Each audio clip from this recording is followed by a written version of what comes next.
You're listening to theoutdoorstation.co.uk. Day 2 of the outdoor show was St Patrick's Day, and over on the Irish tourism stand, celebrations continued from first thing in the morning till the close of doors in the evening.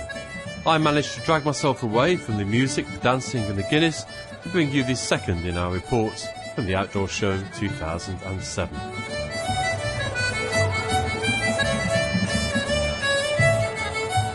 Now, 2007 is an important year for one of those companies that us hill walkers really love, and that's Harvey's Maps. And I'm delighted I've got Sue Harvey with me. Harvey's celebrating 30 years, Sue. Started off with one little map about the Howgill Fells. It's been quite a journey, I guess. Yes, we certainly didn't expect to be where we are now when we started. We began by publishing a map. Really, we had prepared it for the Carrymore Mountain Marathon, but afterwards people said, this is a fantastic map for walking, so we put it on sale. But for the following 10 years, more than 10 years, we actually didn't make any serious effort to sell the maps. They were there if anyone came and asked, because our main work at that time was making maps for the sport of orienteering. And then in the early 90s, we began to sell the maps seriously. By then, we had maybe 25 titles. And people came and said how wonderful they were, and it's gone from there on, and we have over 100 titles now. Now, how on earth do you go about making the first map? Did you have any special skills or backgrounds to do that?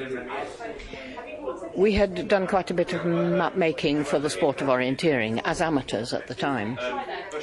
And so we knew the principles extremely well. I don't know whether you're familiar with how you make a map, but it is roughly as follows. You start with air photographs, and not just any old photographs taken with a box brownie out of the side of a helicopter. You need photos especially taken for map making. And you have a pair, and they need to overlap by 60%. And by looking through a special viewer with a machine called a photogrammetric plotting machine, don't ask me to spell it, you can view the ground in 3D, rather as if you were a bird flying above the ground. And effectively, you have a model of the Earth then. And you can map the model instead of mapping the real ground, and it's a heck of a lot easier to do that. And I guess these days computer technology has made a big difference? In the old days, we used to do everything manually, including the plotting with the photogrammetric plotting machine. It had a marvellous contraption. It had an arm, a pantograph, and a wee pen on the end, and it literally... Like one of those spirograph things? Just exactly like that, and that's how you got the scale, of course, how you got the enlargement. And the pen, of course, was always running out of ink and annoyances like that. And the other difficulty was you had to do all the black first, then all the blue, and then all the brown, and each time you had to have a different sheet of film. So it was really a complicated process. Whereas now, the pantograph arm has been replaced by a digital tracker. And so as you go along, the digital tracker goes beep, beep, beep, beep, beep, beep, recording where you've been. And you can, of course, do all the colours at once. So it's not only quicker, it's also more accurate. Now, you obviously spend a lot of time and care thinking about colour schemes and detail, and we'll talk in a little bit later about a new range of maps. But how have you set about doing that? Because there's no doubt that for walkers, they are incredibly clear, to use when you're out on the hills. When I hear somebody saying, oh, I can't map read, I often think that's not only because you perhaps haven't had any training or experience, it's often because the map is difficult to read. And so we set about, from the beginning, trying to make our maps very, very clear. You see, in the sport of orienteering, you run with your map. And that means that if the map isn't clear, you can't read it, because you're trying to run through rough ground as well. And so, drawing on that experience, we applied it to the walking maps. and we like to show the shape of the ground particularly clearly, so we spend a lot of time making sure the contours are very carefully drawn. And there's quite a bit of other detail that we specialise in. We think that walkers like to know where the marsh is.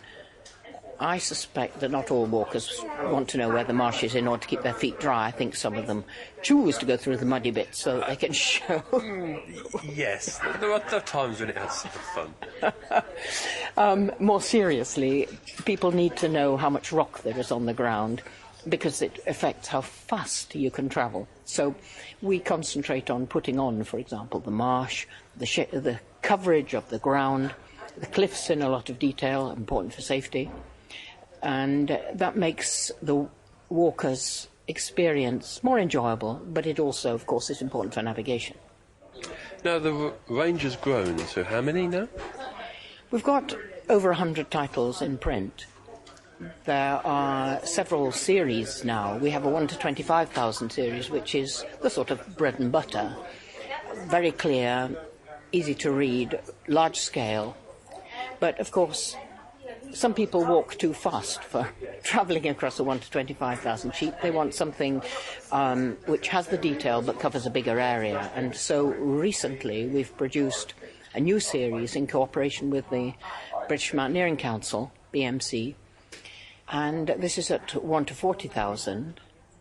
And so, for example, the Lake District sheet, you can get virtually the whole of the Central Lake District on one sheet of map. Now, these are quite exciting, these new maps. I must admit, I love maps. You know, GPS will never take my affection away from them. Now, these maps, 1 to 40,000, and they're printed on what looks like quite a radically new paper. But we've got one in front of us, so let's just have a look. The first thing you notice is that the colour scheme is a different one, and of course the scale is one that we're not used to. I mean, most of us are used to working to either 1 to 50,000 or 1 to 25. So take us through the thinking behind the new colour scheme and the new range. Just a tiny word about scale first. I think people are unnecessarily afraid of scale. The grid is the same. 1 kilometre is 1 grid square. 1 grid square is 1 kilometre. And it's also easy because at a 1 to 40,000 scale, 1 millimetre on the map is 40 metres on the ground. And that's really all that matters. So what the advantage of having the slightly smaller scale is that we can get big area on a reasonably handleable sheet. The colour scheme, we have coloured the contour, it's called layer colouring, and as you go higher up the hill, the colour of the ground changes. So you can see where the hilltops are, and that makes it much easier to get an overview of the ground. And it is very clear, isn't it? I mean, the top of the hills are marked in a kind of lighter kind of, I don't know, what colour is that? It's a light grey colour, yeah. And it shades through a slightly darker grey to brown going down the hill and eventually to green in the valley bottoms. But you really can see the change, the different levels and different layers of the hill very, very clearly here. It's terribly important to choose the colours correctly, or to do a bit of work on making sure that the right bits stand out. For instance, this one is Dark Peak, and you can see the top of Bleaklow and the top of Kinder Scout, both standing out very clearly, and that was done on purpose. And the colours we used for this are different from the ones we used for the Lake District. Oh, that's great. Now, the other thing about these maps that is really striking is the feel of the paper, because it feels thinner than the traditional 1 to 25,000 maps that you use, but it's very tough, isn't it? It is virtually indestructible in normal use. And I have to say that's not an exaggeration. We've got one here that's been crumpled and mucked around at, and I'm doing that now. I'm not being told off, so it must be okay. And it's incredible. I mean, the detail is still there. Nothing's come off. No ink's come off in my hand. Yes, and after all, it's quite important that the detail doesn't come off too quickly. The map should last. And in the rain? And well, it is 100% waterproof. It is actually a polyethylene that it's printed on, and that can be printed on a very thin sheet, which gives you an advantage that this map, this huge map, only weighs 90 grams. And a laminated map, which would give you similar but not as good waterproof qualities, would weigh more than 3 times as much. Yes, I've used I was in Snowdonia a couple of years ago and realised I'd lost my map. The only one I could find was a laminated version, but it was virtually useless to use actually on the hill. Far too heavy, very clumsy, whereas this is almost perfect, it has to be said. You can certainly fold and refold this so that if you're using a bit of map in the middle, you can refold it so you've just got the area you want, and you can be very rough with it and rather cruel to it. I should say that Sue's just literally bunched up this map, as you might on the hill, without any worry about following folds or anything. Many people like to keep their thumb on the place where they are on the map. It's a technique derived from sport of orienteering, in fact. But you can do that with this map because you can fold it up like this into a small enough bunch that you can get your thumb to the point where you are. Helps well, depends how you navigate. Some people navigate with the map in the rucksack and some people navigate with your map in the hand. Personally, I think map in the hand is the better technique, and you can really do that with this map. Now, it's a new range, but you're intending to cover most of the major walking mountain areas. This is a series we have started in cooperation with the British Mountaineering Council, and I have to say also with the British Geological Survey, because on the back there is a geological map of the area covered by the map on the front. And given that mountaineers, and indeed walkers, but mountaineers are interested in the rock that they're climbing over, it's quite important, then this geological map is of considerable interest. Now, it is. It's not like a map you've seen before. I mean, there's an awful lot of information on the back. There's some generic stuff about mountain safety and what to do in accidents. But here, for example, there's a section on glaciation and the modern landscape. There's several different pictorial representations of the terrain that covers the map, and these are showing us exactly what, Sue?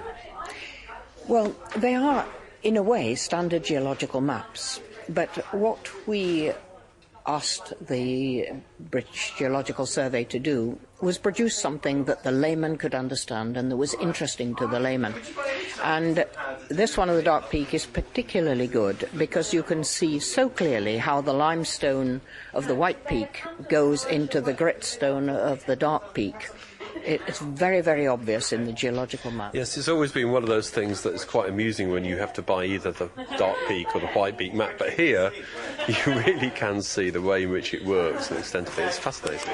It is quite fascinating. If you see the edges where all the climbing takes place, Derwent Edge, Stanage Edge, Millstone Edge, Froggatt Edge, and you can just see the structure. And the BGS have worked very hard to produce something which a layman can understand, so that it really adds a lot of value to the map, and we're extremely grateful to them for working so hard on it. But I think it's very colourful too. Yes, I should also say that the symbols are very, very clear on the book. There's a nice bit about how to take a compass bearing, how to use a map and compass at the back, which a lot of us need to refresh ourselves memory with from time to time, and certainly this map range is covering most of the major hill ranges in the UK, and they're very different, very, very effective. And so, if you haven't seen these yet, next time you're out in the hills, I'd certainly recommend you had a really good look at them, and I'm sure these are going to sell in bucket loads. The ones we've produced so far have been very successful. We've been very pleased. because there's a huge amount of work goes into a map like this. So obviously you have to sell a large number in order to make it even economically conceivable. But we've been very pleased with these, and we've enjoyed huge cooperation from the British Mountaineering Council, and I know that a lot of the members of the BMC have been able to buy them through the BMC at a special price, so that's a good member benefit for the BMC. Okay, so 30 years for Harvey's maps. Any thoughts on the next 30 years? New innovations, ideas in the back of your mind? Not trade secrets, obviously, but where's Harvey's going over the next 30 years or so? Over the last 30 years, and particularly in the last 10, we have received a number of awards for innovation and map design. In fact, we received one quite recently for one of these new maps, a map of Snowdonia. And I think that is what is a hallmark of what we produce, innovation and quality, and that's where we're going to be continuing to go in the future. Okay, well, Sue, thanks very much.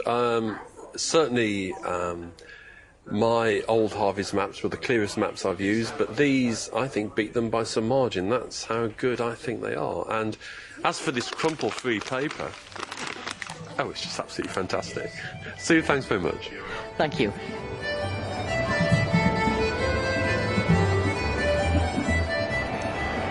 Last year, while I was walking across Scotland, I stopped at the wonderful gear shop in Braemar and discovered these fantastic things called X-Socks.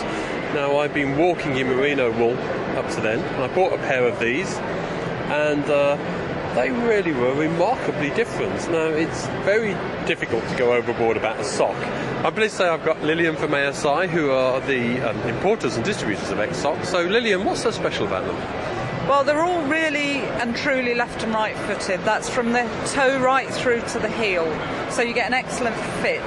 And they're quite a firm fit, so they support the foot very well. At the end of the day, that means your foot's less tired than if it's just a bag that fits your foot. They also have air conditioning channels which vent the hot air out of the shoe to keep the feet dry, and a dry foot's a strong foot. You're much less likely to blister if your feet and your skin are dry. As soon as they're wet, then that's when you get blisters. What happens conventionally is people buy thick, warm socks, their feet sweat, they get blisters. Now this channeling, it is channeling. You can imagine a bit of a sock that's much thinner than the rest of it. Really does work. I mean, the air seems to move around your feet well. You do feel much more comfortable, don't you? You do. It works not just up the side of the sock to get the moist air out of the boot. It's also transverse. It goes under the foot. So it conditions the whole foot. We just had a gentleman on who said he was wearing his trousers and his gaiters with his X-Socks and his boots. When he took his boots off, his feet were dry and the bottom of his trousers were wet. The top of his socks were dry. Yeah, now there's quite a range of X-Socks now, and whenever you're looking at something new for the first time, it's a bit bewildering. So can you show me some of the variations we've got? Yeah, we do a full range, right through from a very, very lightweight open weave sock, which is excellent for hot weather, through to things like the Air Force One, which has the silver footbed. Silver's naturally antibacterial, so it's good to keep the health of the foot. The other thing I think a lot of people don't appreciate is that we do lots of different fibre mixes. So, for instance, as well as silver footbed, this is a merino wool and silk mix. We do some that are Durawool, so they're a synthetic wool. Others, in the lighter weight ones, have what they call Ergotex, which has the feel and the comfort of cotton, but not the awful wetting out problems you get with cotton.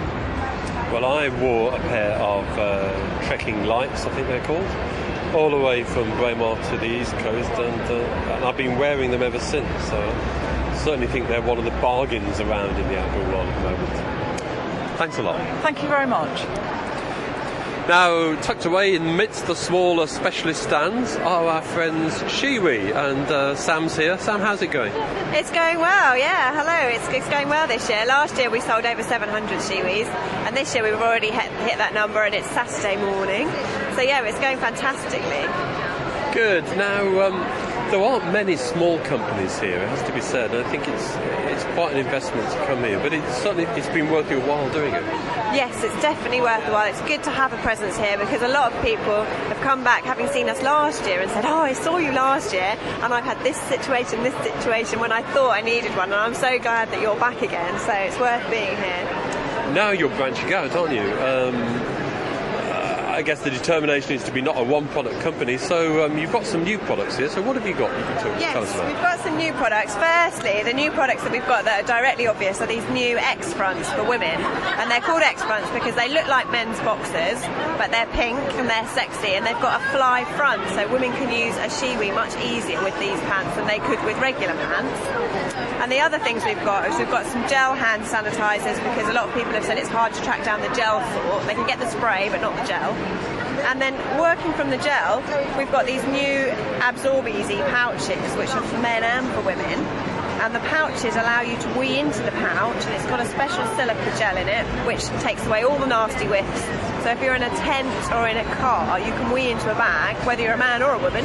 Now, that's a wonderful invention, isn't it? It's stuck in your tent in the middle of the night, and it's cold and damp, or in the summer there are lots of mosquitoes or midges outside.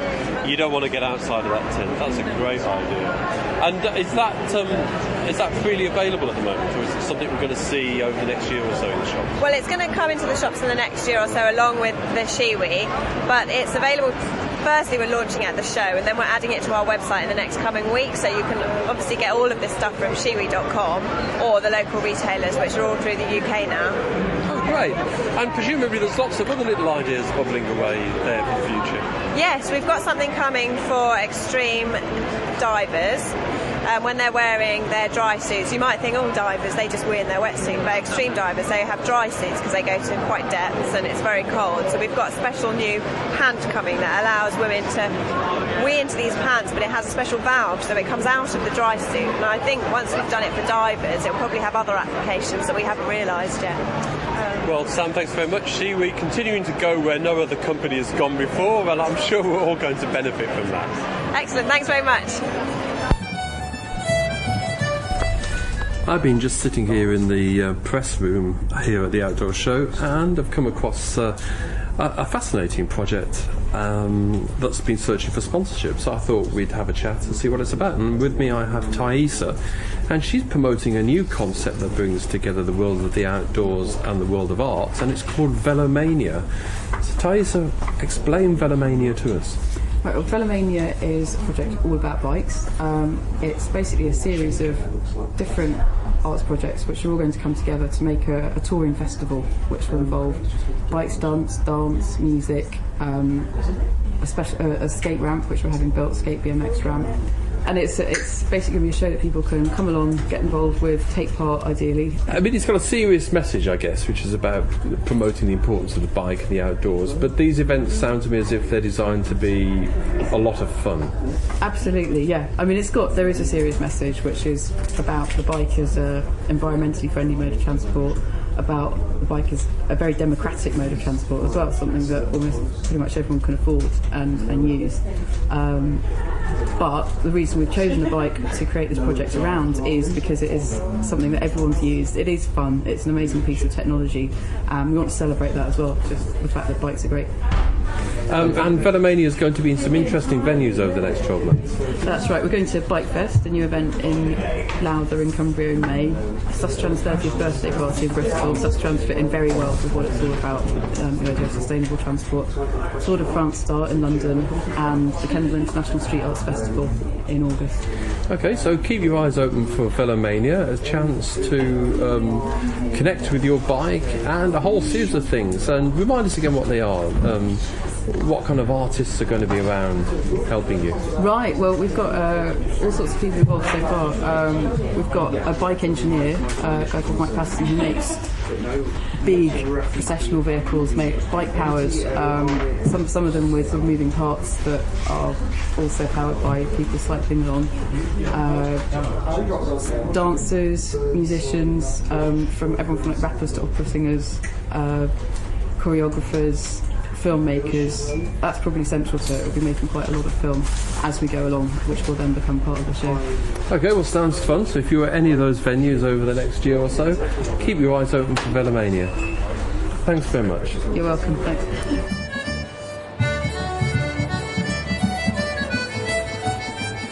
At the show this year, there's a lot of exhibits based around kayaking, which I know is something that's appealing to more and more walkers. So, thinking about how we might get into it, I've come across Clearwater Paddling here, and Chris, you were telling me earlier that there are quite a lot of walkers wanting to experiment and switch over to kayaking. Yeah, we've found over the past few years that we're getting more and more walkers and hill walkers who we've done a few years on the hills, and they look at the kayakers and they think, I want to try that. And sea kayaking is perhaps the easiest way of seeing the country from a totally new perspective. It's an incredibly easy sport to do. You jump in a kayak which goes in a straight line, much more stable than what people imagine, and you get out and you can get to new parts of the country, enjoy some hills and see some spectacular scenery.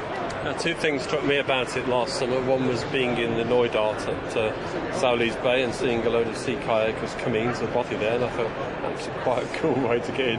And the other was when somebody told me you can get a lot of equipment in one of those things. You don't have to carry your pack on your back. Well, having done a fair bit of backpacking myself, and you get to a campsite and your back's dripping with sweat and you feel like death, you chuck your gear into a sea kayak, which, if you think of a big sort of walking pack, sort of 70-80 litre, well, you've got 140 litres of gear in a kayak. Okay, you've got to get it onto water, but once you've got your boat on the water, all you're doing is paddle along. You're not having to carry your gear, and it makes your boat that much more stable. And as you said just then, you can just pull up into some beautiful bay or some remote island, pull up on the beach, unpack, and you're not bringing out your dried food. You're bringing out fresh food, box of wine or two. It's the full works. You've sold it already, I think.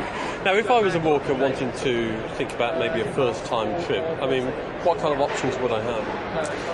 Certainly, there's a few companies now, such as ourselves at Clearwater Paddling, where we're offering trips for complete beginners, and the whole idea is to get out and experience kayaking. We're not instructional based, although we'll go through the safety side, but the idea is to get out, enjoy the tour and enjoy the scenery. So we take absolute beginners. They'll come up for a week, and by the end of the week they'll feel they've learned a lot about kayaking, but they've gone out and they've experienced it as a sort of travel sort of journey rather than an actual outdoor centre experience. And where will I be paddling for my first kayaking trip? Well, just speaking for ourselves, I'm based in the Outer Hebrides, which probably totally biased, but if you're going to paddle anywhere in Britain, you're not going to get much better in the Hebrides with just hundreds of islands. But we do camping trips where complete beginners will come along. We'll do a morning of just getting ready, and then we'll head off and we'll do 5 days camping. But generally we will start in relatively protected waters and then build our way up towards the end of the week, where we may start to do more challenging water. So if I'm wondering about it, but I've not done any of this before, the message is don't worry, you'll build up the skills slowly and people will still have a great time. Absolutely. I'm on the water 28 days out of each month.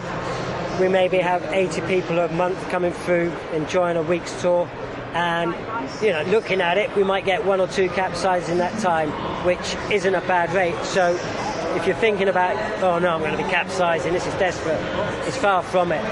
If the weather's not, it's the same as if you go on a hill, it's a really mucky day, you're probably not going to go to the top of the hill. Same for kayaking with ourselves. If it's a really windy day, it's not much fun, so we'll go walking. So we play it for conditions, but we want people to get out there, really enjoy kayaking, because it's a stunning way of seeing things, and we'd like to keep it safe but enjoyable. Okay, so it's safe, you might not capsize, but you've got real food and a box of wine at the end of the day. You weigh up the options there. It sounds quite attractive. Now, if you wanted to know more about it, how do we find Clearwater Paddling? Are you on the net? We are on the net, simply www.clearwaterpaddling.com. You'll obviously find us on the net. Phone us up, you'll see our number on there. It's, as I say, it's a great way of seeing country. We do a lot of beginners, a lot of starters, and they seriously enjoy it. And you can hear more about kayaking by listening to Simon Willis's series of podcasts also available here on the Outdoor Station. Just go to iTunes, look at the Outdoor Station feed, and there you'll find Simon's series of podcasts on sea kayaking. Alternatively, they're available direct via the Outdoor Station website. That brings us to the end of this second report from the Outdoor Show 2007. Stay tuned for more talk about new gear and interviews with some old friends and some new ones as well. I'm Andy Howell, and until next time, take care and happy hiking. This independent programme has been brought to you by The Outdoor Station, the exciting new way to see and hear free information about the outdoors world. If you're a blogger, or if you have a website, you can now incorporate any of these podcasts directly to your site, completely free. Visit our website, theoutdoorstation.co.uk, for more information.